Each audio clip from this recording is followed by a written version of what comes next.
Hi, everybody. It's Dana Markson from Rockstar Practice and Mind Soother Therapy Center.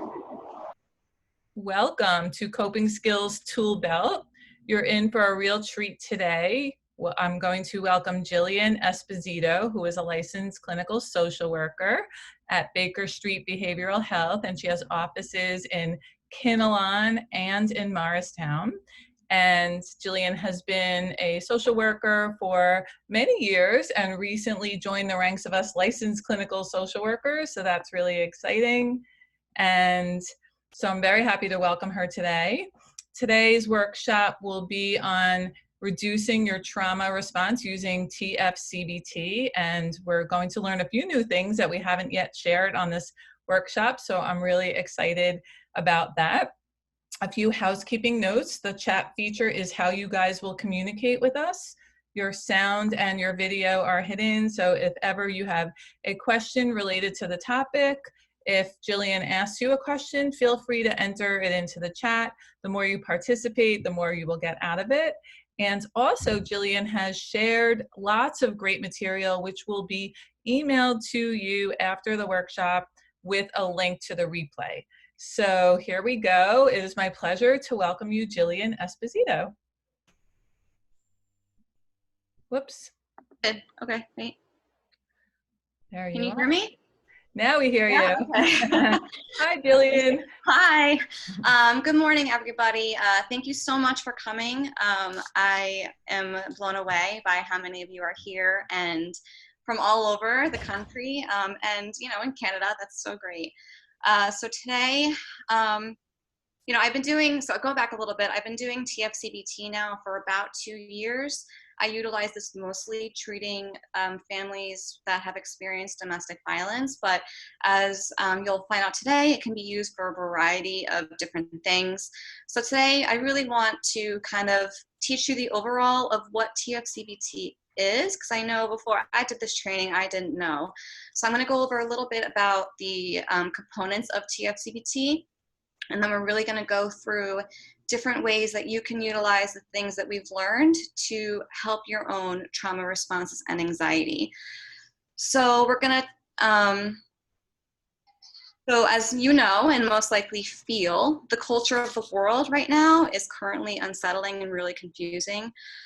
So I really want to have a goal for today to show you ways that we can alter our own negative thinking, which, as you know, in turn can alter our feelings and behavior. And we're going to utilize some relaxation skills that you probably already know. So just really utilize those in order to minimize our responses. So what is TF-CBT? Very briefly, TF-CBT stands for Trauma-Focused Cognitive Behavioral Therapy. It's an evidence-based psychosocial treatment model designed to resolve a broad array of emotional and behavioral challenges which can arise when a child and their family have experienced trauma.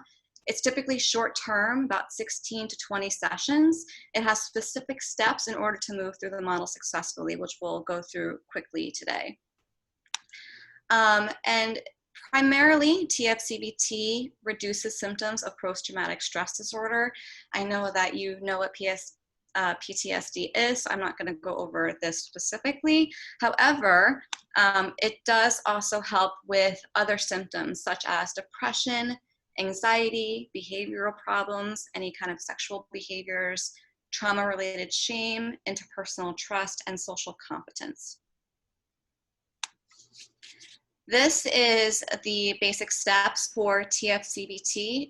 We utilize a term called practice, and each letter in practice represents something different. So typically with TF-CBT, we go through psychoeducation, relaxation, affect expression and modulation, and cognitive coping. These are all skill building things that we work on. And the big chunk of TF-CBT, and what we'll be spending a lot of time with today as well, is a trauma narrative and processing the trauma.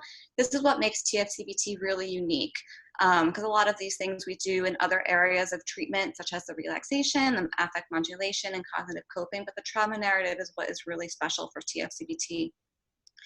There's also in vivo mastery, and then in those sessions, there's conjoint sessions, because the point of TF-CBT is to get the child or adolescent to be comfortable to share their trauma in a safe space with their parent or caregiver, and allow the caregiver to be the real support for the child. And then lastly is enhancing safety and future development. So the first step is psychoeducation, and the idea is this gradual exposure, that the more you're exposed to the wording and the facts, the less startling the traumas and the facts become. So you really want to focus on gathering and reviewing concrete and factual information about the traumatic event, whether that be learning about domestic violence, learning about abuse, or learning about, in today's world, COVID. This can be done in a variety of ways, whether it's making a game out of it for kids, or for us, it could be utilizing a trusted source of information that doesn't overwhelm you and can provide you with very specific facts. And then the next portion of TF-CBT is relaxation and skill building. What's really unique about TF-CBT is that you can utilize so many forms of relaxation, and you can really choose what works best for you. As you know, we do a lot of relaxation with clients, but it's really hard sometimes for clinicians to maintain that for themselves. We often forget about ourselves in that sense. So what's really great is to have a lot of relaxation skills kind of in your pocket, so that you can pull them out at a moment's notice when you're experiencing a trauma response, so that you can minimize those anxieties quickly, whether that be different breathing techniques, a mindfulness activity, progressive muscle relaxation, which is my personal favorite. I always recommend drawing. I do a lot of mandalas in my work, or yoga is a really great one too. So what's really, important that I want to, get out of this is finding what works best for you as an individual person, and becoming comfortable enough to utilize it easily when you need it. The next is affect expression and modulation. So really the understanding of this is to understand what you're feeling and where you feel them in your body. As you know, we experience a lot of different body sensations, which tell us a lot of different things. Our brain can not know that we're stressed or anxious, and our body definitely knows. So it's really body scanning and being able to notice where you're feeling stress, fear, anxiety in your body, so that you can notice that and address that immediately when you're having a traumatic response. So is anything tense for you right now? Where are you tense? I know that I carry it in my shoulders or my stomach and all of these things. So I know immediately when I'm experiencing distress, even if my brain hasn't caught up with me yet. So the next is cognitive coping, and this is my favorite component. I utilize this in all my forms of treatment. I utilize this on my day-to-day, life. I recommend this to my friends. This was something that I didn't utilize prior to. I wasn't a CBT therapist. However, if you are, a lot of this is going to be review. So really the idea is we have thoughts which make us feel, which make us behave in a certain way, and it goes around and around and around. What really cognitive coping and TF-CBT is to recognize the thoughts that we're having that's making us have negative feelings, and stopping those thoughts and asking ourselves these questions. Is this thought true? Is it helpful? And does it make me feel good? If any of those questions answer no, we have to work on starting to change the thoughts. So like I said, it's thought stopping and then looking at the underlying thought that's making you uncomfortable. People who have anxieties, myself included, we have this thought that spirals into 30, 50, 75 different thoughts that really are one specific underlying thought. So it's really identifying that and working on changing that thought to make you not feel negatively. So this is just a basic thing that I've, done real quickly. So noticing the thought, maybe I'm a little nervous. The feeling is anxious or anxiety. And then what I do if I'm anxious, I overthink or I procrastinate. Or maybe I'm afraid I won't perform well. The feeling is fear. And then, maybe I don't take a risk that could be rewarding because I don't want to feel fear, right? So I have to work on changing these initial thoughts. So what I'm going to encourage you to do later on, but just as something to think about now, maybe write down a thought that makes you feel scared or nervous, anxious, stressed. It could be anything really in our day-to-day life. And then really think about the feeling that it's causing you. And then really try to challenge yourself to write down a different thought that would make you feel better. And then write down the new feeling that you have. The goal is not necessarily to make it a perfect rainbows and butterflies and happy thoughts. It's just a thought that makes you feel a little bit more secure. You also don't want to, lie to yourself. You want to have a factual thought, but just something that's minimizing your anxiety. We'll go over this a little bit more later. And the really big portion of TF-CBT is the trauma narrative. By the time a client gets to this, we want to have a good self-care plan in place. And when we start to work on how we're going to integrate a trauma narrative into our life, we want to really make sure that we're comfortable utilizing relaxation skills and some cognitive coping. So it's important to continue to check in with ourselves and notice the feelings that are coming up on the surface as we write down our thoughts. The narrative can look different for everyone. Some choose to write a story. For this particular workshop, I'm going to talk a lot about journaling, because that's typically the most effective way to process a trauma with TF-CBT. So when writing about the traumatic experience or consistent stressors in our life, the first step is to write without restriction. So in a TF-CBT treatment, the process for a trauma narrative looks like this, and we can also utilize this for journals, but just so that you have an idea. The trauma narrative flow chart. So you want to do an introduction. You want to have a general idea of what you want to talk about. So, in treatment, you want to give the child specific things that you want them to address while also giving them freedom to choose. And then you want to elicit details, thoughts, and feelings about how you're feeling with that trauma. And then you're going to stop and read that back and really try to elicit more thoughts and feelings. And you keep doing that until all your chapters have been written. And in our case, you want to keep journaling. Just keep journaling. It's just good practice. Jillian, I have a question. I just want to let people know that you're going to actually be going through this with us, right? So yes. Right I now, do you're just have. explaining it. I'm sorry. Right now, you're just explaining it, but people have Yes. an opportunity shortly to actually go through this. So this is just really you're laying the groundwork for the activity we're about to do. Yes, correct. I just want you to have a good idea of the components of TF-CBT, but I will be going back after to kind of talk about each and how we can utilize this like just in our day-to-day life. And I do have an example of a journal entry and then what I've done in those steps to kind of correct the negative thoughts and address the feelings in them. Wonderful. Thank you. So the goals for trauma narrative or journaling in our situation is extinguishing intense negative emotions, creating new positive associations, changing the relationship with unhelpful thoughts, and contextualizing a traumatic experience.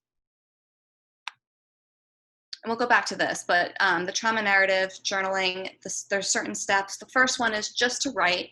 As you're writing, you notice negative thoughts, continuing to body scan just to make sure that you're aware of the feelings that are coming up. Because what you're going to do is once you write your first entry, you're going to go back and elicit more thoughts and feelings, add things like I was thinking and I felt, wherever you can. And then you want to notice any negative thoughts that come up in your writing and ask yourself those 3 questions. Is it true? Is it helpful? Does it make me feel good?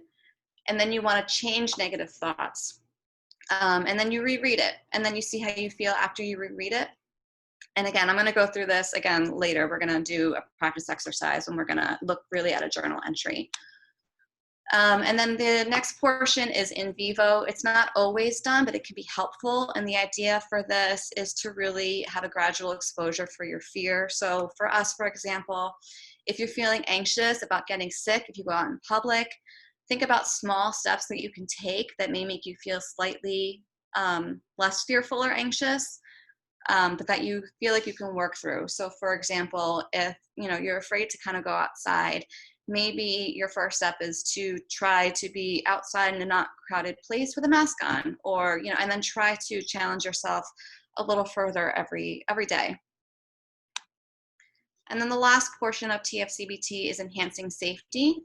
So learning what you have in your power to control in terms of safety and awareness, equip yourself with the proper tools, and educate on proper ways to utilize them. Okay. All right, everyone can see me now, right? Yeah? Okay. We're great. We see you. Okay, so now I'm gonna try to go through these components again, and we're really gonna do some exercises so that you can begin to understand the process, and hopefully it'll help you to begin to utilize these in your daily life. I will try to incorporate my own examples when we discuss cognitive coping and the trauma narrative.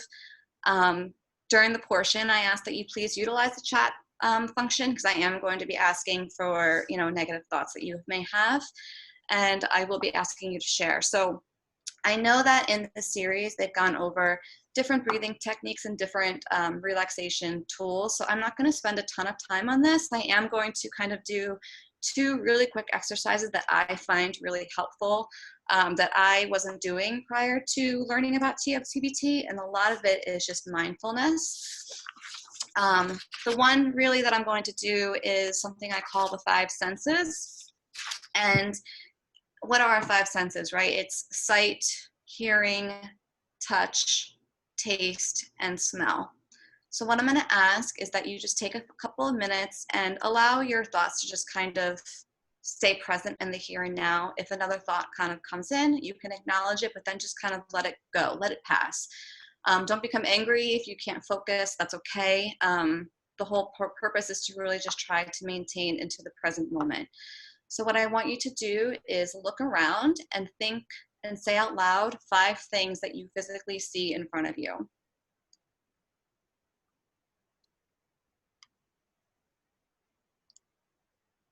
And then I want you to think about 4 things that you can hear.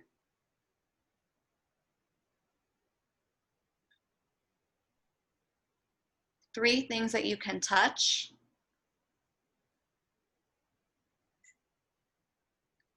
2 things that you can smell. And 1 thing that you can taste.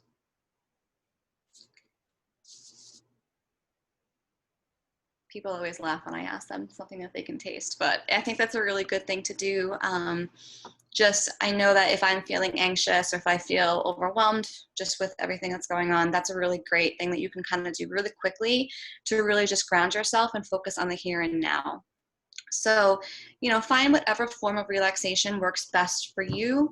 Practice it until it becomes second nature, because as we start to journal and as we start to really taking a look at our own negative thoughts when there is a trauma or we are having anxiety, it's important that we're able to recognize them by body scanning and then to really utilize the form of relaxation that works best for you as an individual.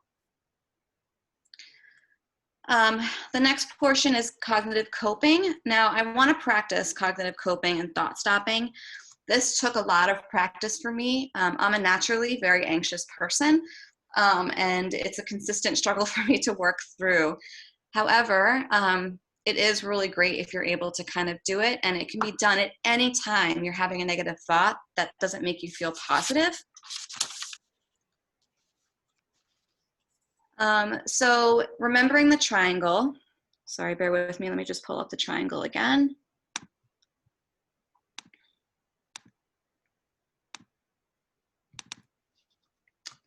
So the thoughts, which influence the feelings, which influence behavior, which then again influence thought. Again, those 3 questions are, is it true? Is it helpful? And does it make me feel good? So what I'm going to do is I'm going to share with you a negative thought that I've had recently and how I kind of worked through this and did cognitive coping. I'm going to share that I do not like public speaking. I was really nervous about doing this presentation. I wanted it to be helpful for you and informative. I went through a lot of internal dialogue that left me feeling anxious. I didn't want to present.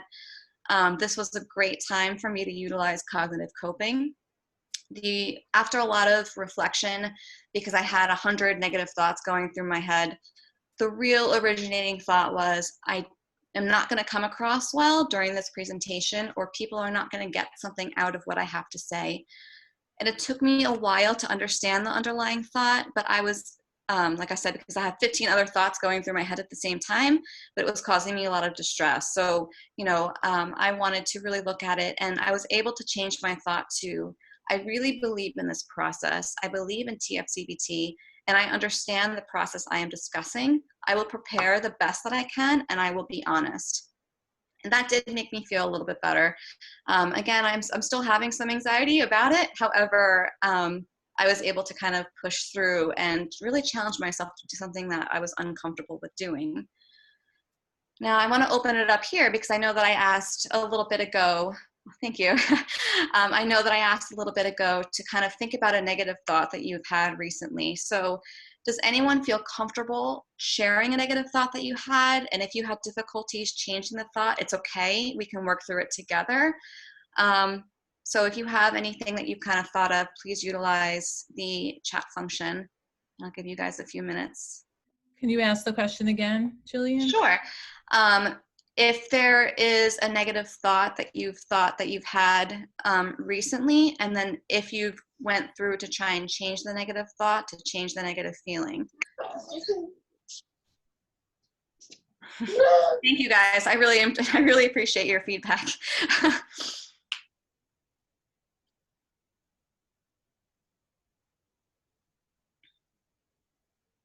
As you're typing in the chat, make sure you're typing to everyone and not in a private chat to me so that everyone can see your answer.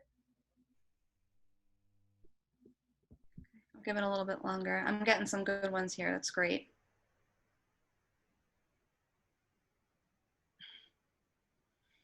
I think a lot of us are feeling the stress of COVID.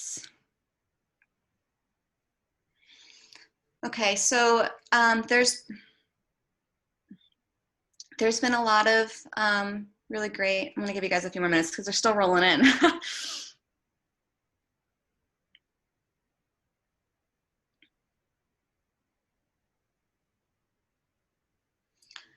I also want to thank you guys for sharing. I know that some of these are really, really hard, and to really just acknowledge what our negative thoughts are.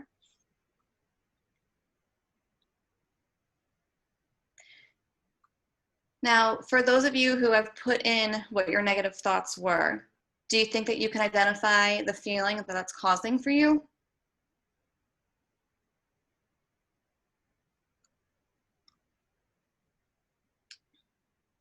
Okay, and then the next challenge is to really think about what your negative thought is. And I want you to think, is this thought true? Is it helpful to me? And does it make me feel good? I'm pretty sure that the answer to one of those questions is no for, these negative thoughts. Now, I really want you to try to challenge yourself to go back to the thought that you've had and maybe tweak it a little bit to make it a true statement that doesn't make you feel quite so frustrated or anxious or scared. Guys, Can you give us an example, Jillian? Sure. You want me to give an example from the chat? Sure. Like what would one of these turn into if we were turning it into something positive? Okay, let me look for. Okay, here's a great one. I know that I felt this as well. This is from Jason. I will not be able to meet my clients' needs because of the limits and restrictions caused by COVID. I know that that's probably, it's one that I've felt. I know that it's a struggle for all of us right now in the current climate, and we've all had to kind of restructure the way that we've done things. However, you may not be able to meet the needs in the same way that you were doing previously. However, you are making yourself available to these clients, and you are still giving your input and expertise in their struggles. And even if you're helping them in a way that you're not used to helping, you're still showing up, you're there, and you're able to listen to what your client's needs or your client feels or says.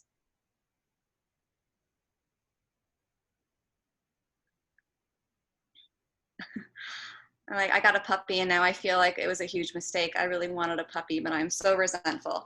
That probably, just to kind of lighten it up a little bit, puppies are definitely a lot of work. However, is that something that's black and white? Do you feel that all the time? Do you feel resentful all the time, or that you've made a huge mistake all the time? Typically, no. Typically, it's, when you're in a stressful situation, we do have these feelings of heightened anxiety or resentment. However, I really encourage to look at moments that are calm and happy, because I think a lot of times when we are having the negative thoughts, it can feel really, really overwhelming. And it can feel like it's happening all the time, when in fact, it's not. So it's helpful to kind of look at the specific times that you are happy with the choices that you've made.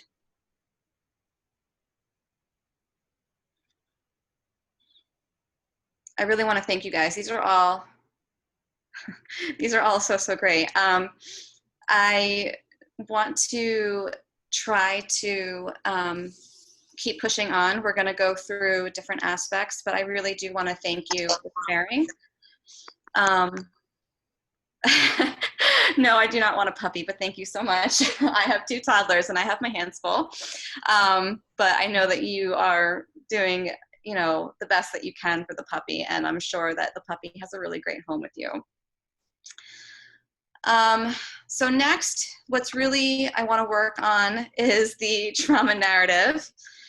And this is what's really special about TF-CBT. And it's really important to remember the skills that we've kind of discussed. This is going to take practice. It's not something that's really easy. It took me a long time to be able to do this in myself, and I still don't always do it.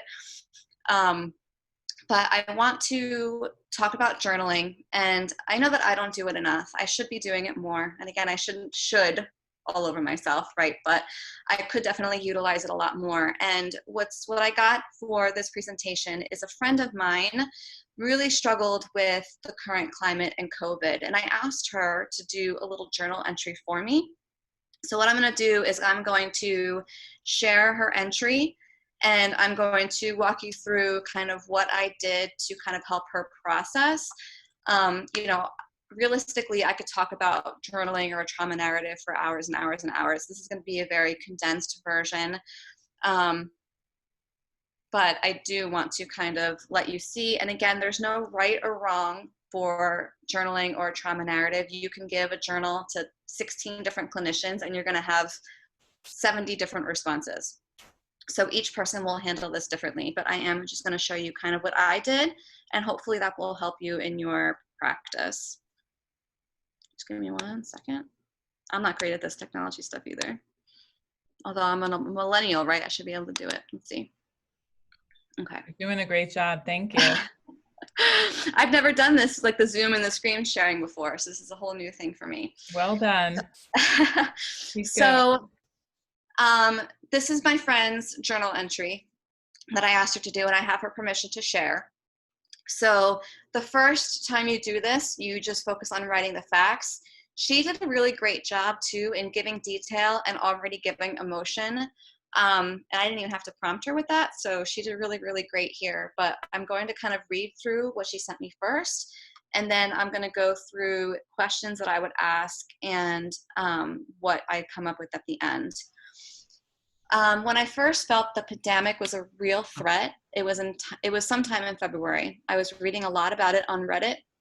I saw images and videos from China, a girl on her balcony, jumping around with her dog because it had been weeks without any exercise for the 2 of them outside of her tiny apartment.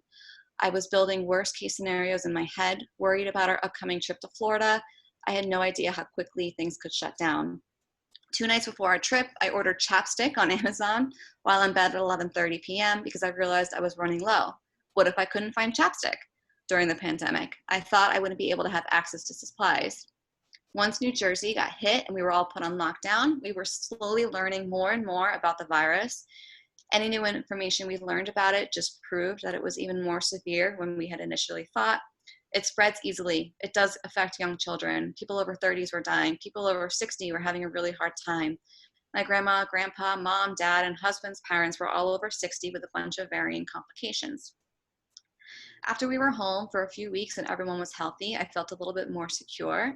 But then I looked at the numbers that kept growing. I didn't understand how so many people were still getting sick, but we were all still home. I felt everyone was doing the same thing as me, listening to the health professionals, staying home and not going anywhere, but still getting sick.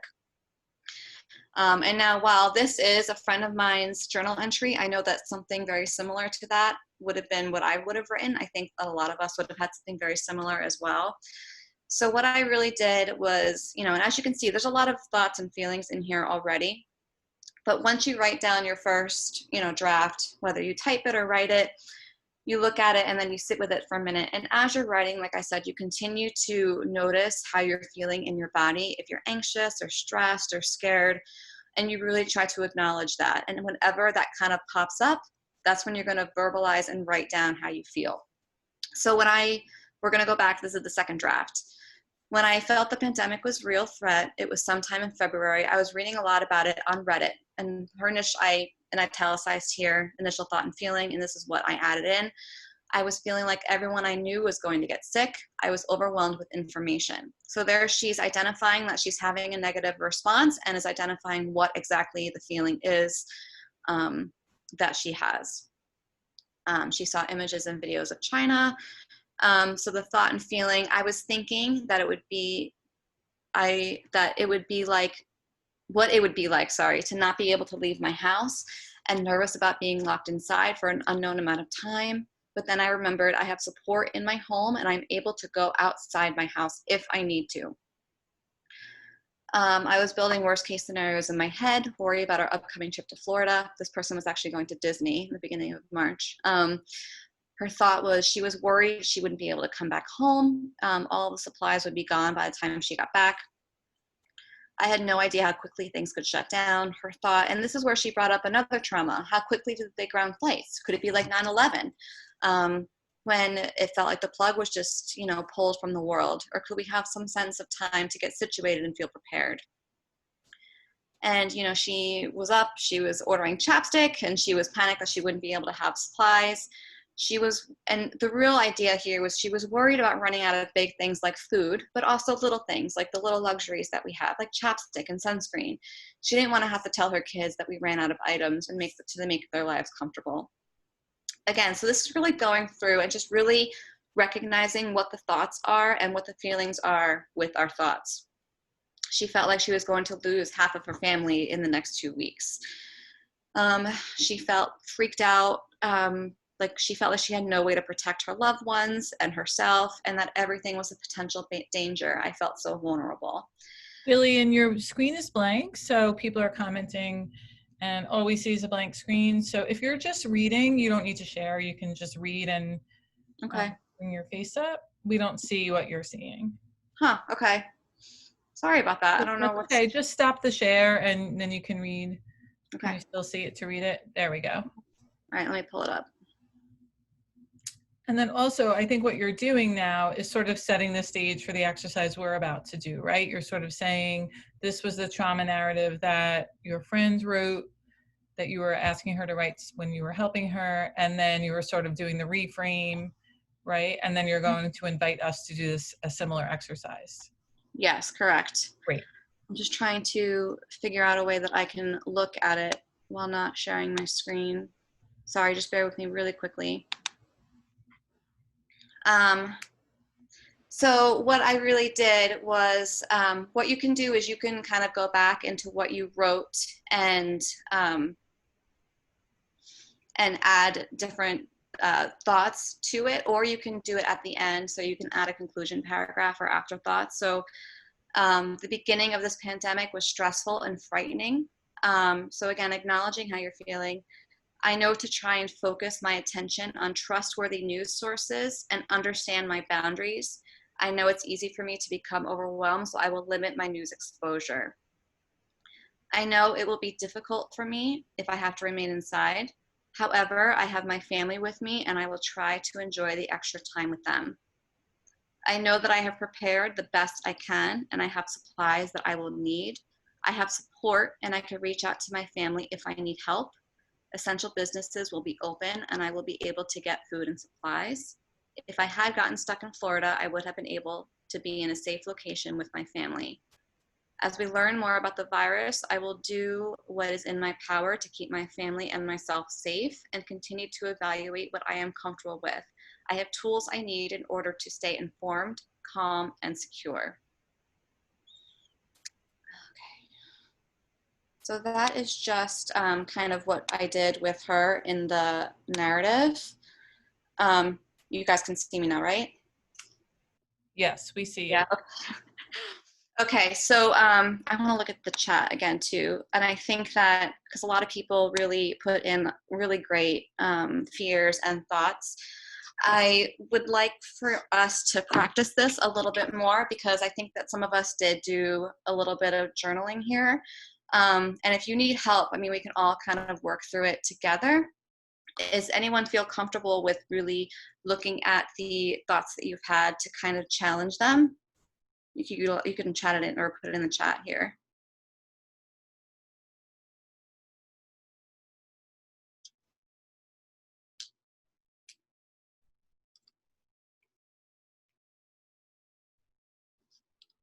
So Natalie said yes, that she would be willing to go through it with you. Okay. Natalie, do you mind either copying and pasting what you wrote initially or just kind of going through what you would write down? Because there's a lot here. Thank you.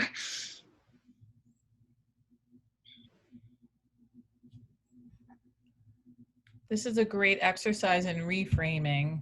Really, that's what you're doing here. And I love the formality of the writing process. I think it really helps people when they can hear it out loud when you read it back, right?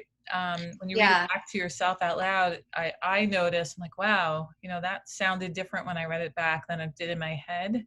So I love that. And then the reframe is such a nice way. It's simple, however, very productive, right? Yeah, and I mean, I think what's great is that, I mean, we can do this in day to day, you know, when we have little things that kind of pop up in our head to really utilize the thought stopping and, you know, reframing. But I really do like the aspect of writing it down, you know, because I think that we can be a lot more honest when we write it down. And I think that we can kind of let our thoughts flow a little bit better. I know personally when I'm journaling, it's kind of like I'm talking to somebody else. But it really helps you look at it and take a step back. It's kind of like when you're sending an email or doing something that you want to kind of do a couple drafts on. You want to get it all out first, and then you go back and, you know, kind of tweak it a little bit, and then you really want to end it in a sense that makes you feel a little bit more calm. And again, it's not, the point is to reframe and make it lies. You want it to be truthful. You want to be able to believe it, right? So you don't want to lie to yourself. But you want to be able to kind of just feel a little bit more secure in your thoughts. And the more that you talk about your trauma, the more that you write it down and process it, the less traumatic it becomes in the long run. It's kind of like watching a scary movie, right? The first time you watch it, it's terrifying. And then maybe you watch it again and you see like this person's shoe broke and they're wobbling down and that's funny. Or, you know, the blood in it is really fake and that becomes funny. So kind of desensitizing you to how you're feeling. Okay, so Natalie, thank you so much. You wrote, my worry is that after just now graduating with my LMSW, congratulations, I won't find a job and will run out of money. I am anxious because I feel worried that I will either have to do something that will not lead me in the direction I want to go towards. Also, as a newbie, I feel there is so much I don't know, not about treatment. Is that what, not about treatment, but also licensing requirements, etc. So thank you so much, Natalie, for sharing that. Now, what I really want to kind of challenge you on here is, you know, some of this thoughts is a little bit, you know, black and white, which we all kind of do. I won't find a job and I will run out of money. You don't know that that's true, and that's definitely not helpful for you. So what is something that is true that, you know, maybe you know that you are applying and doing everything that you can possibly be doing. And also knowing that most people, myself included, when we graduate, we feel like we don't have any idea what we're doing. I think I've heard something once when going into grad school, we feel like we know everything. And then when we end grad school, we know nothing. And I think that every clinician feels that way. And I think that noticing that and knowing that we're all kind of learning in this process, I think that's what makes us great clinicians, is be able to kind of be open and to learn different techniques that work best for you, right? So do you think that maybe you can take some of that and utilize that knowledge into changing some of those thoughts? I think as Natalie's going through this, it would be helpful if all of you on your own piece of paper or on your phone or whatever you have in front of you, maybe jot down your thought and then do the exercise side by side using Natalie as an example. That's what I'm doing, and I'm finding it already helpful.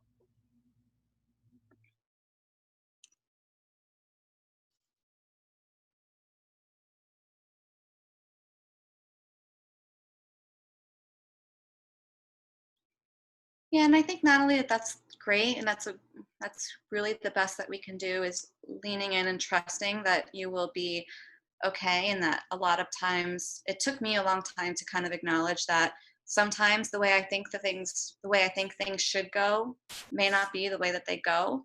But the most important part is learning in the process. And I mean, even if you get a job that's a bad experience for you, you still learn from that and you still become a different person and grow from that.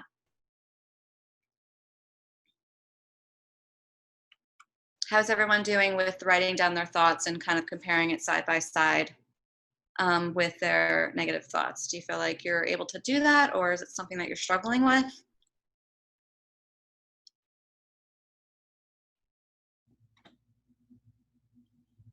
Thank you. I love the 3 questions. Is it true? Is it helpful? And does it make me feel good? I mean, I think these are basic cognitive distortions, challenges, and I think we lose sight, we get involved in all sorts of other techniques, but this really simple, primitive technique at the Yeah. foundation of cognitive therapy is so helpful. I think Marissa may have a question.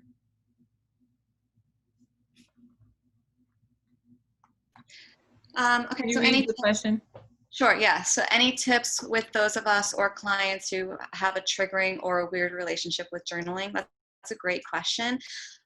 What's nice about, TF-CBT or just this practice in general is you can really make it anything that you want. I've had people who did a puppet show. I've had people who've done artwork.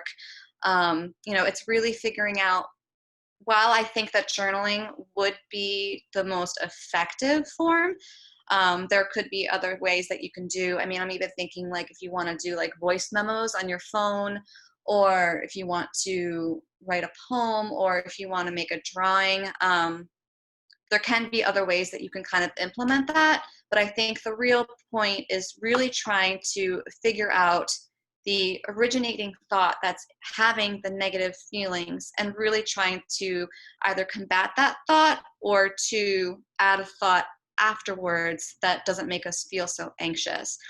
So yeah, I have had clients that don't like to journal. Like I said, I don't love to journal, but I do think that it's really beneficial. But there are a lot of other ways that you can kind of do this. I think it's just being able to say or see or acknowledge our thoughts, and then to be able to kind of reframe them in any way that you can figure out works best for you. Is that helpful? Yeah. We tend to focus on the negative over the positive. It's like when we are more alert if something bad happens, focusing ourselves to find a positive, no matter how small, will help us begin changing our thought patterns from negative to positive thinking. That's a really, really great point. I've said before to, clients and to myself, I've shared that I have 2 little kids, 2 toddlers, and it can be very stressful. I'm a very, type A kind of person. I like things a very certain way, and my kids do not help with that.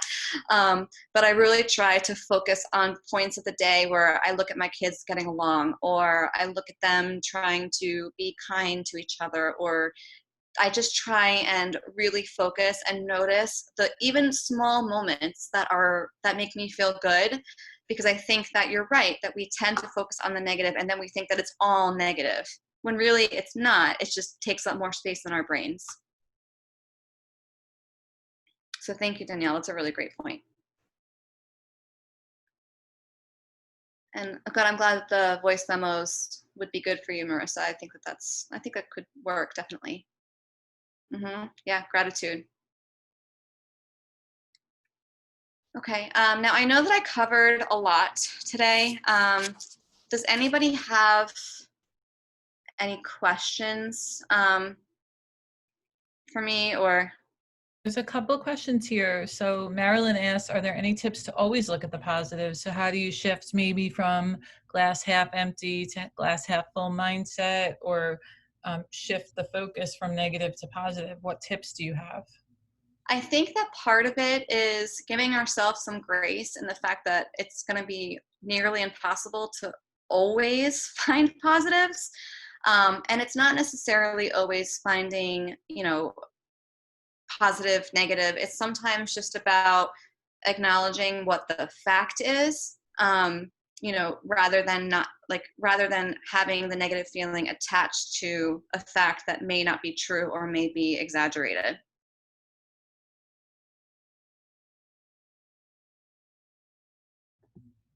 Lots of questions coming in. Clee said, what are the remaining steps? First draft, write the facts. So the first Yeah, draft. so I actually have something here. Hold on. Let me try and share my screen again.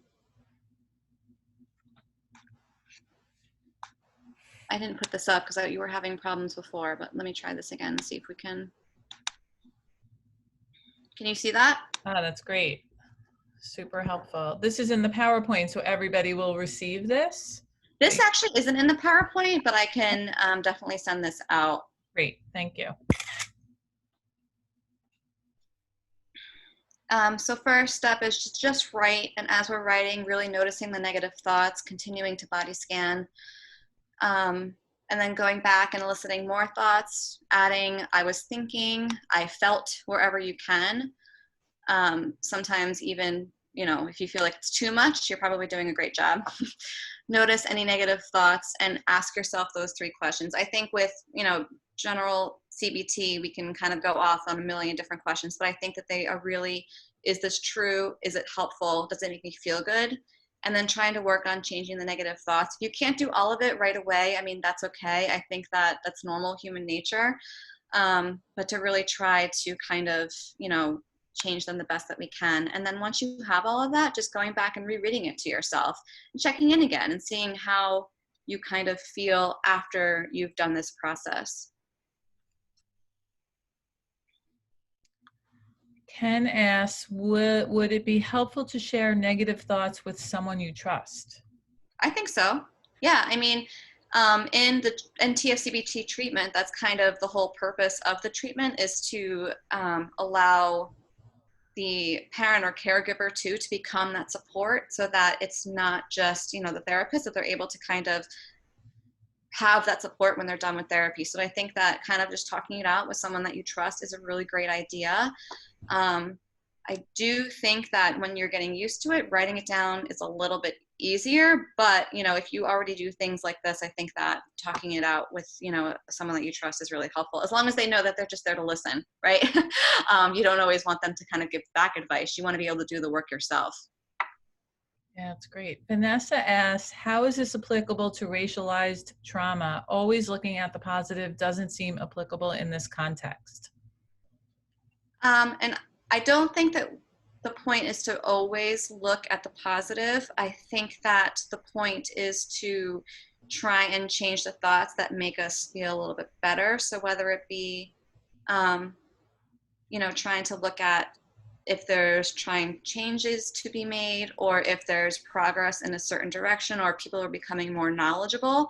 I think that that is always, something that, while you're still going to feel certain ways, that might be something that helps you feel a little bit less negative about that experience, if that answers that question. Yeah, that's clear. Marissa asks, wondering how to frame this kind of thought exercise to clients without making it seem like toxic positivity. I guess that's like inauthentic positivity, lying to yourself just for the sake of pretending. Yeah, no, and I always say that because that actually comes up a lot. People are like, well, that's not how I think. And I understand that, and I think that that's great to acknowledge. And I'm going to reiterate that the point of changing the thought is not to change it to a thought that you don't agree with, right? It's not trying to lie to yourself to make yourself feel better. It's just really examining it to look at a different side of the thought so that you're not having that negative response. Yeah, that's great. There's a lot of really great comments here. Um, Let's see. Marina said, I find the biggest challenge when sharing negative thoughts is the, oh, it's nothing, you're overreacting. So I guess having an invalidating response from the person that you're sharing with. Yeah, and I think that that happens a lot. And what I always recommend is, when you're trying to share something that's really vulnerable with someone else, if you're trying to do this process like verbally with someone else, is to just kind of give them the heads up, like, I don't want, any kind of feedback or your opinion about this. I just want you to sit there and listen. People don't always listen to that, but I think that it's great if you're able to kind of say that up front, like, I need to talk to you about this, or I need to try and talk this through. I need you to just listen and to be there, and that's it. Wonderful. I'm going to hop back on and join you. Okay. Hi. You did Hi. it, Jillian. You got to the end and did a Yeah. great job. Thank There's you, a couple Avery. of more comments that are very interesting. Some talking about fear and anxiety. I think people are finding this helpful because as therapists, we're all dealing with our own experience of anxiety, fear, concern, worry. We've all had to pivot, right? And I like the idea of externalizing your worry. And that's why Mm-hmm. I feel like this is such a wonderful technique. I'm not like a journaler by nature, but I do use the voice record a lot because sometimes when my voice, the chatter in my head feels very overwhelming, I want to hear it out loud. So I'll either talk out loud, which I think you said before, you can say it out loud to yourself. Sometimes I'll record it and then I'll play it back and then I'll have some new thoughts. So it's almost like being my own therapist, right? Hearing it through Yeah. a different lens. It's really Mm-hmm. very interesting. So I love these techniques. Yeah. Thank you guys for all these really supportive comments. I really do appreciate it. I really do hope that you kind of got something out of this training. I mean, that was my biggest thing. I know that some of it was review, but I hope that maybe you could look at, the skills that we already know and try to implement them just maybe a little bit differently into our day-to-day self. So I really hope that you got something out of it. And thank you again so much. You certainly did that, and I want to honor you and thank you. All the materials that Jillian presented today and a link to the replay will be emailed to you because you registered for the workshop. So I want to thank all of you. Stay well. Have a great day. Thank you. Bye.